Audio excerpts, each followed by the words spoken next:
ஏதோ பேசி திசை திருப்புகின்ற ஒரு சூழலை உருவாக்குறார் சட்டமன்றத்தில். உங்களுடைய ஆட்சியில் அப்படி நடக்கலையா, இப்படி நடக்கலையான்னு. அதெல்லாம் நடந்து முடிஞ்ச சம்பவங்கள்.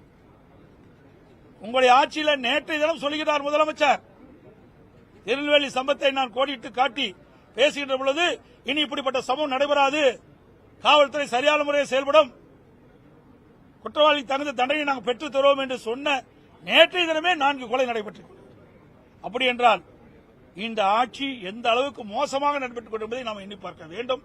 அதையெல்லாம் ஓடிட்டு காட்டி தான் இன்னைக்கு வெளியெடுப்பு செஞ்சிருக்காங்க. இந்த கவன ஈர்ப்பு தீர்மானத்தில் முதலமைச்சர் பதிலளிக்கும் போது ஜீரோ ஒரு கவன ஈர்ப்பு கிடையாது.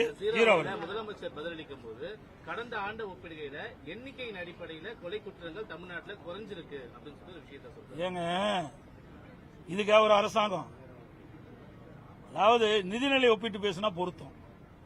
அண்ணா திமுக ஆட்சியில் இவ்வளவு திட்டங்கள் நிறைவேற்றிக்கிறீங்க, நாங்க இவ்வளவு திட்டம் உங்களோட அதிகமாக பரவாயில்ல. அண்ணா திமுக ஆட்சியில் 50 கொலை, எங்க ஆட்சியில் 45 கொலை. ஏங்க இது ஒரு ஆட்சியா? மனசாட்சி வேண்டாம்? ஒரு முதலமைச்சர் என்று சொல்லுகின்ற பொழுது உயிருக்கு உத்தரவாதம் கொடுக்க மாட்டேங்கிறார் முதலமைச்சர். எப்படி நாட்டு மக்கள் இந்த அரசை நம்பி இருப்பார்கள்? இந்த காவல்துறையை நம்பி எப்படி மக்கள் வெளியிலே நடமாட முடியும்? சிந்திச்சு பாருங்க. இது என்ற ஒப்பிட்டு பார்க்கின்ற நிலையா? இல்லைங்க. மக்களுடைய உயிரோடு விளையாடக்கூடாது. எல்லா உயிர்களும் காக்கப்பட வேண்டிய உயிர்கள். அதுதான் ஒரு அரசாங்கம். அதுக்கு தான் முதலமைச்சர் இருக்கிறீங்க. அதை விட்டுட்டு ஒப்பிட்டு பேசுவது முறையல்ல.